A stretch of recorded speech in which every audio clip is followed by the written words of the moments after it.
are going to learn about the phase diagram. So mainly phase diagram of carbon, but I'll also tell you, briefly some basic things about the phases and the phase diagram. Okay, so in the previous lecture you learned that we can convert one type of carbon into another, so one carbon allotrope into another, diamond and graphite in particular. Okay, diamond and graphite are also considered two different phases of carbon. So in the case of a single component, so when you think of the phase diagram, you typically think of iron carbon phase diagram, or for other alloys, because these are important for engineering applications. And there what you have is, you have the composition of iron and carbon, how much carbon you mix in iron, and that is what leads to different phases of the material. These phases, there are different types of steels and cast iron, for example. These phases will also have sometimes different crystal structures, and in this particular case you also have different composition. But what happens when we have only a single element or single component, for that matter, for example water? So if you have a single component phase diagram, then what are the phases? So one option is that you have solid, liquid and gas form of the same element or the same compound. So that is also, these are three distinct phases. And in addition to that, if you do have different crystal types of the same material, then those are also considered different phases. Okay, so by definition, what is a phase? Phase is something that is physically distinct, but within itself it is chemically homogeneous. So what does it mean? It means that physically distinct means you can separate the two phases. In principle, or you can, like diamond and graphite, they are physically distinct. You can differentiate between them, even if you have, let's say, tiny little diamonds mixed inside a graphite matrix, or little crystals of graphite mixed inside a diamond matrix. Even in that case, you can physically differentiate between them. So these are physically distinct phases. However, the tiny diamond crystal that you see in graphite matrix, inside that it should be homogeneous. So you should not have, for example, some other hybridized carbon or other type of or even graphite inside that diamond crystal that we are talking about. You should be able to physically separate them. In fact, in the phase diagram, you will also sometimes see that you have solid plus liquid region. In fact, this happens all the time, where solid and liquid are sort of in an equilibrium state. Now, what we are talking about at that point is some sort of microstructural equilibrium. As I mentioned, in the case of bulk solids, so this is what is important for all engineering applications, bulk solids. So here, if you don't think about the liquid regions, then you have amorphous and crystalline also as two separate phases. However, typically on a phase diagram, you will not show amorphous regions, and there's a reason for it. Because we believe that at every given temperature and pressure combination, there exists a certain crystalline phase which would basically dominate that region, which is the least energy state, minimum energy state at that particular temperature and pressure combination. So we typically do not show amorphous regions in a phase diagram. However, amorphous and disordered regions also have been shown on the phase diagram here and there. In the particular case of carbon, it's also difficult to say if it is amorphous. There can be several non-graphitizing carbons and so on. We'll come to it. They are physically amorphous, but they are actually, microstructurally they are crystalline.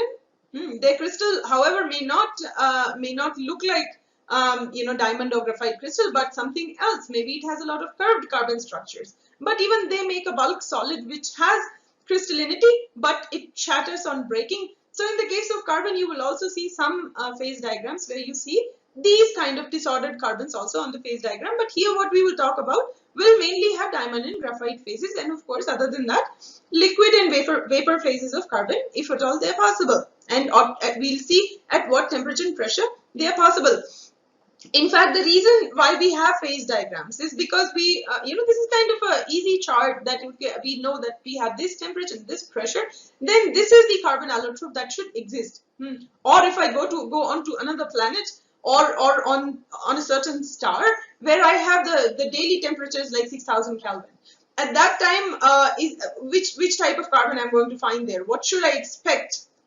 So for all of these, for studying all of this, and of course also the manufacturing applications, we have phase diagrams. That is why this is an easy way to learn these things. And as I mentioned already, they are the phases are in microstructural equilibrium. It should be possible to separate them using simple physical methods. So disordered carbon, in the case of disordered carbon, if you have both amorphous and crystalline regions, it's very difficult to separate them, right? Those are more like they are mixed so well. They're not just mixed, they are almost homogeneous at a larger scale. So this is very difficult. These are very difficult to separate. So we will not have those kind of disordered carbons on the in the phase diagram for sure. Okay, now phase diagram is also known as the equilibrium phase diagram. That is because the phases are we believe that the phases are in equilibrium state at that particular temperature and pressure. This is what will exist. If there are two phases, then they are in equilibrium with each other, microstructural equilibrium. And this phase diagram is your 2D representation. It's like a map. You can read where is what. If you have these conditions, then this is the material you are expecting. Okay. Now, as I mentioned that when you have alloys, for example, iron carbon alloys, steel and cast iron and so on, in that case, definitely the composition of the material becomes very important. How much carbon you have in your iron, that becomes very important. So the composition is then always one of the axes of the phase diagram. And then, because typically you will only have two axes, you can also have three. On the right hand side, you can also mention pressure, but typically you will mention temperature and composition in the case of a two component or two or more components, typically two component phase diagram. Okay. Now, phase diagrams can also be, they can be of different types, because we want to study the materials. We can have different conditions, not just change in temperature and pressure. We can also, for example, change the time. How do you change the time? For example, if I keep a certain carbon material at 900 degrees, I keep it at 900 degrees for 5 minutes, or I keep it for 1 hour. That will make a lot of difference also to the composition of that or the crystallinity of that carbon material. Or if I keep it for 10 hours. So these will be your time dependent phase diagrams.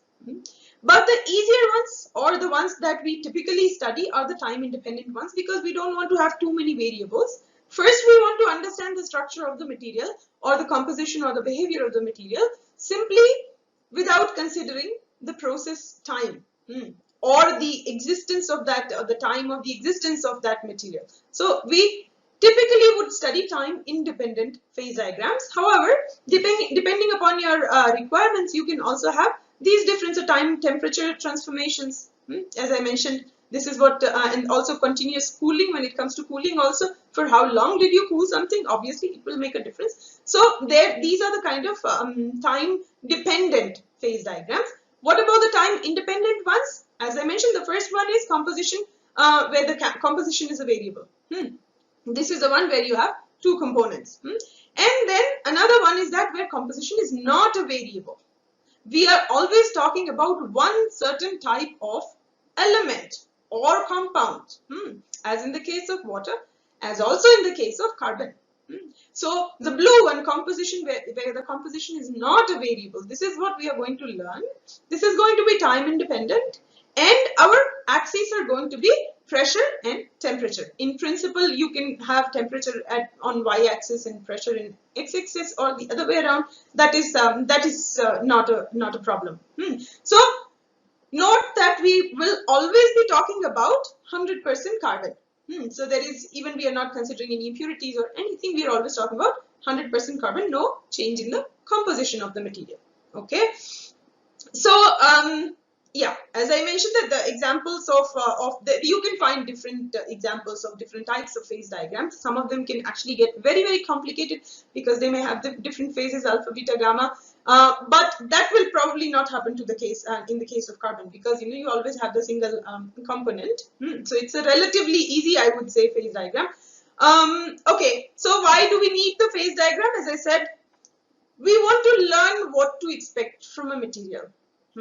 If I have a certain temperature and pressure combination, what should I expect from my carbon? That is mainly the goal. And sometimes also when we want to do, we want to make a certain type of carbon, then this helps us in defining our process parameters, predefining the process parameters if we know what to expect. So these are some common uses of phase diagrams. Okay.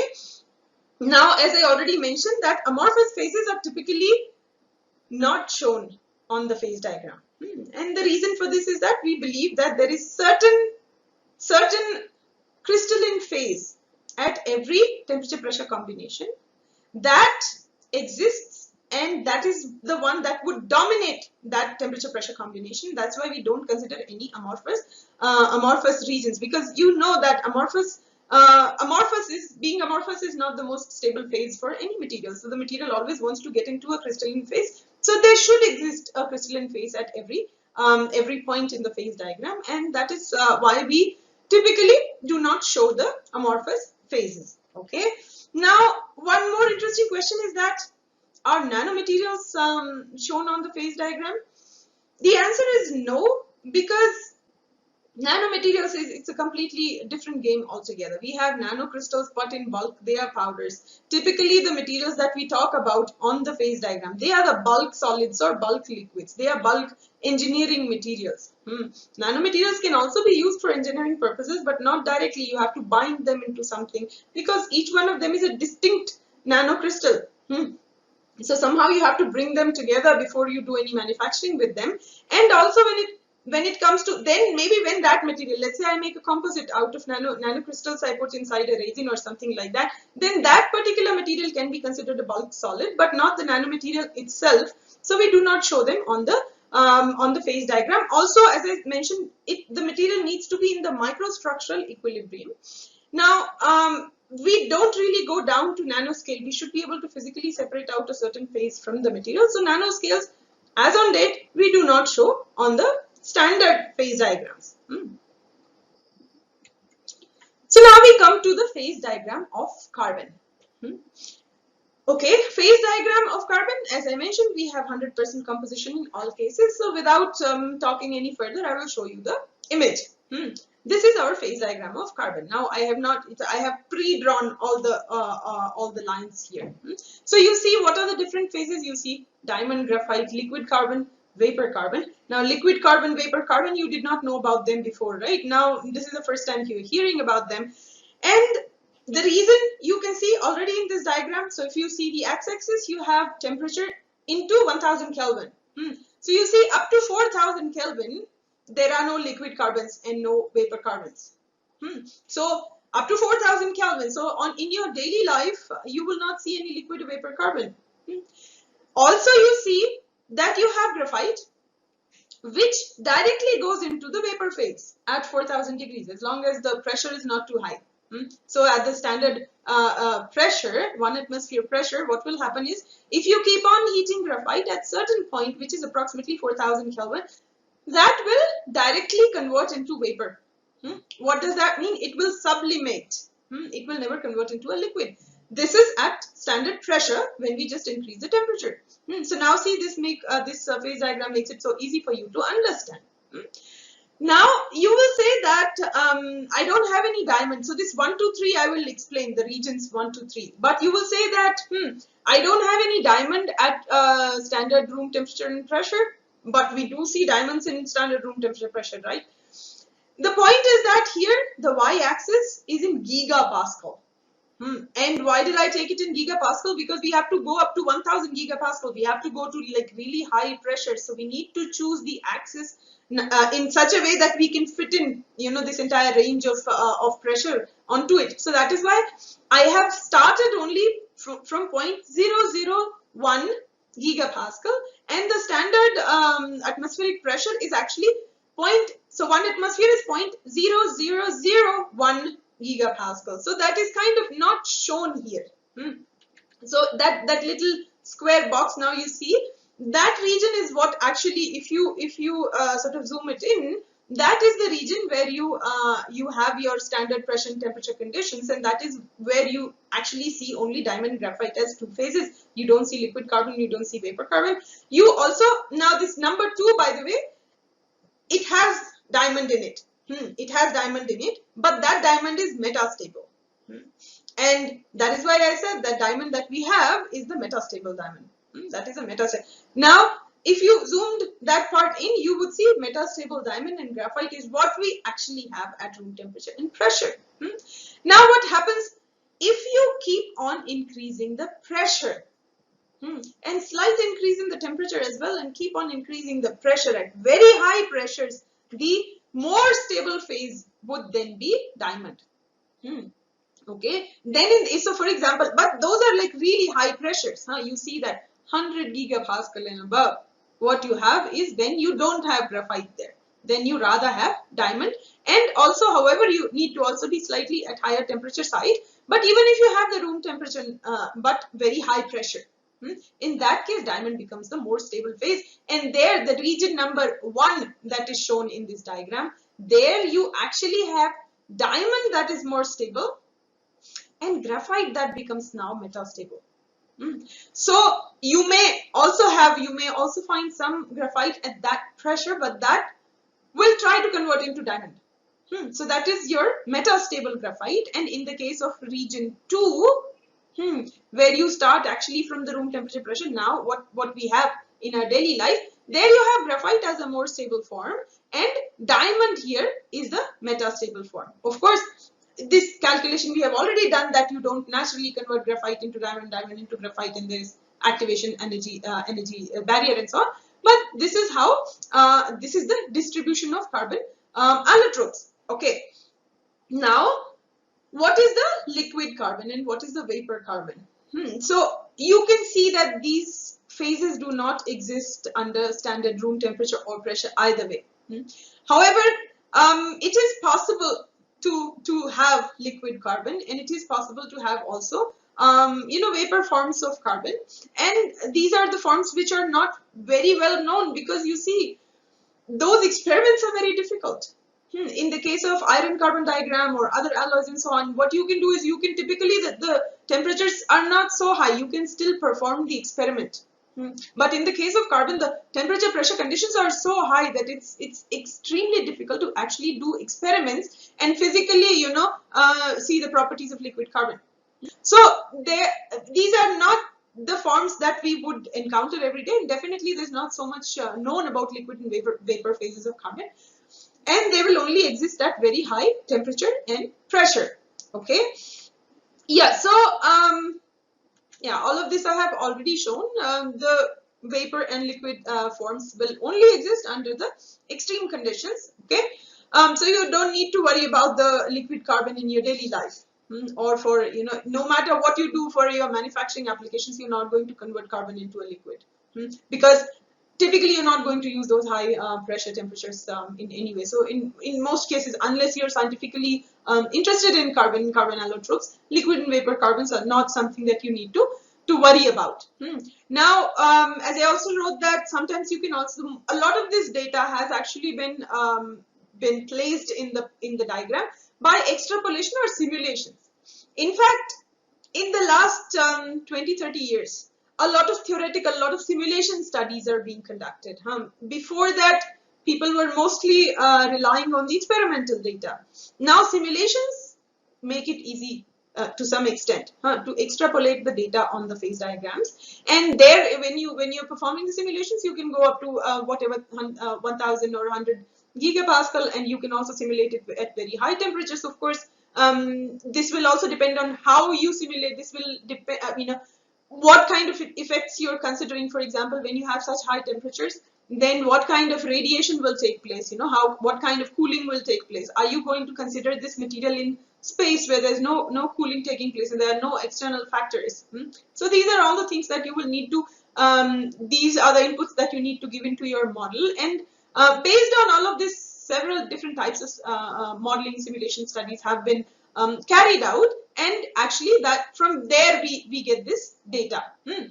Achha, the region number 3 here is the metastable liquid form of carbon. So again, you can understand the same way you have metastable diamond or metastable graphite, same way you have metastable liquid, which means so now you see this region 3 falls between solid and vapor phase of graphite, solid, vapor and liquid. So this is sort of you may have all 3 phases in that region. So that is why the liquid phase at least would be metastable. It can convert into both solid and vapor. Okay. Yeah, so if you want to read further, so the first phase diagram of carbon and the experimental data on the first phase diagram of carbon was provided by Bundy, and this is this paper that I have shown here. This is one of the first papers on carbon's phase diagram, elemental carbon's phase diagram. So if you're further interested, you can read, and you can also, this paper will give you some interesting insight on how you can conduct experiments at such high pressure and temperatures. And there the author actually observed the possibility of melting of graphite at very high temperatures and pressures. So this, if you're further interested, you can read. Now one thing I would like to however tell you, irrespective of whether it is a single component or how many components you have in the phase diagram, the standard rules apply. For example, the Gibbs phase rule. Now, I'm sure you all remember that. So what is it when you count the degrees of freedom? Degrees of freedom will equal to the number of components and minus the phases plus 2. So let's say we take one point here, x. This is in the graphite region. Okay. Now the number of components will always remain 1. That is the only thing you need to remember, that because it's a single component phase diagram. So number of components C will always remain 1. The phases will change. So in this particular case at point X, you have only one phase. So you will have 2 degrees of freedom. 2 degrees of freedom, what does that mean? If now in the context of phase diagram, from in that point, at that point X, if you increase pressure or temperature or both, or decrease pressure and temperature and both, so basically you can go in any direction from that point X, still you will have the same phase. So you will maintain the same physical phase or composition of your material. So that is what you mean by the degrees of freedom. So both temperature and pressure, that you have 2 degrees of freedom. Okay. You take another point, which is let's say this point Y, which is on the line between diamond and the liquid phase of carbon. You can also take the diamond graphite line, by the way, any line. So now what will you have? Components still remain 1. So now it will be the degrees of freedom will be 1. Okay. Degrees of freedom 1 means you can either change the temperature or change the pressure. The other value will remain fixed, or not fixed, but you need to, for example, you can only choose a certain value of pressure if you're changing the temperature, and the other way around.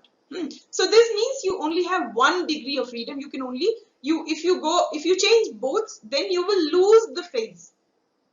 So the standard, these kind of rules that would apply to a double component binary phase diagram, it will also apply to this kind of carbon's phase diagram. Now, as I mentioned, liquid and vapor phases of carbon. What do we know about them? Not very much. It's very interesting in the case of carbon, right? I think half of the time I tell you that we don't know much about this, and that's how it is. It's a very old material, one of the oldest materials that people have known and studied. Even thousands of years ago, people were using coal and people were using carbon inks. Some of the first carbon inks were made in India long time back, which were being also exported. Even they were being sent to China and so on. And then all this kajal and whatnot, all kinds of carbon related. The cave paintings have coal. And writing tools were made of carbon. So this is one of the oldest materials. Even if we don't go that far in the history, even if you think about the 18th and 19th century, some of the discoveries at that time, for example, when Thomas Edison made the light bulb, the fiber which was used, that was also carbon fiber, actually, which was derived from cellulose. So even at that time, for technological applications, all kinds of batteries which were made, all kind of adsorbents that were made in the 19th century, 20th century, then carbon was the most important material even then, and even today it is the most important technological material, and yet we know so little about this material. We know so much about the material, but still so little. So same thing about the liquid and vapor phases of carbon. Okay, so we know that in the phase diagram you can see that it should exist. Experimentally, has it been validated? The answer is yes. But there have been only extremely few experiments where under very high energy conditions, let's say the surface of graphite was melted. So these kind of experiments, now unfortunately, some of them suggest that liquid carbon, this could be a conductor. Some of them suggest that this might be not semiconductor, but a mixture of conductor and insulator, so semi-insulator sort of material. And some also suggest that it might be completely insulating. So experimental work has been done. We do know one thing, that at standard pressure and temperature, it's extremely difficult to have liquid or vapor carbon for that matter. You can have vapors of hydrocarbons, which will deposit carbon onto something. But should we call them carbon vapors? That's also questionable. Okay. So the liquid, yeah, one interesting thing is also, we talked about carbines, right? We talked about these linear elemental carbon molecules, and it turns out that people have observed carbines also in liquid and vapor phases of carbon. So already these are very difficult experiments to conduct. However, these things have been observed. Actually, I forgot to tell you one thing about carbines. Carbines are also found when there is some object like a meteorite hits the surface of Earth, then the dust that is found afterwards. So in one such case, because a meteorite hitting the surface of the Earth, that means that is a very high energy event that has a lot of impact. And that impact, if there was some carbon, let's say there was a tree, so that can convert a tree or a charcoal kind of carbon into some sort of a silver white carbon. And that white carbon, when it was analyzed, it was said that it contains carbines. So that is another form of, so carbines, if they are solidified, it is quite possible that they will have a white color, silver white color. But again, so these are just out of interest. If you want to read about these things, you can read about what is white carbon.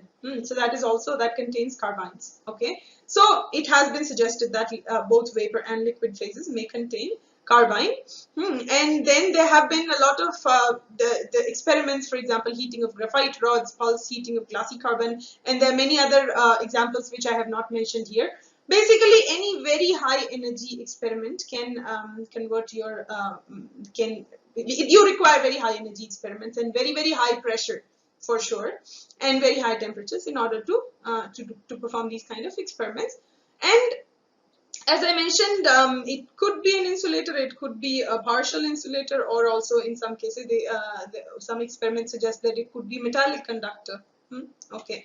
However, most of the information that we have about liquid carbon, most of it is based on the simulations and not the experimentals. Okay. Now, similarly for gas phase carbon, you can also obtain when you are processing the coal. So when you're doing, petrochemical refinery, in the petrochemical refining, the retorts, you can also, when you're gasifying the coal, then the kind of, so gasifying coal under a very controlled environment. In that case, also you can find, then you can find some gaseous carbon. And similarly, when we crack the hydrocarbons, then there is some process known as the chemical vapor deposition, which we will learn, which is a film deposition technique. So when you have these films also, they are deposited from the vapor phase. And in fact, these films are also interesting for the phase diagram point of view. So just before converting into solid, the vapors may contain some, vapor phase carbon. So remember that vapor phase carbon does not mean hydrocarbon. We are still talking about elemental carbon. Hydrocarbons are vapors. In most cases, they are in the gaseous form, so it's very easy to have, hydrocarbon vapors. But it's not that easy to have carbon vapors. But these hydrocarbon vapors may, however, contain some carbon vapors, at least right before their conversion into solid particles. Okay. So yeah, we don't know too much about liquid gaseous carbon phases. It is also suggested that there is a molecule known as C2. So similar to H2 and O2, N2, we can also have C2 molecules, which may also be found in gas or vapor phase carbons. Okay. So since we don't know too much about the composition of liquid gas phase carbons, we can actually find various different new carbon allotropes. So this is one very interesting these are interesting materials to study because these are the materials that can potentially show us the new carbon allotropes. But then right now, liquid carbon and vapor, we don't know too much about them. Okay, they are unstable and definitely they convert into solid carbon at standard pressure and temperature. When they convert into solid carbon, however, for example, using this chemical vapor deposition technique, sometimes they have diamond-like carbon, sometimes they have graphite-like carbon, and that is something very interesting for us to study. Maybe in the next lectures we will talk a little bit about that.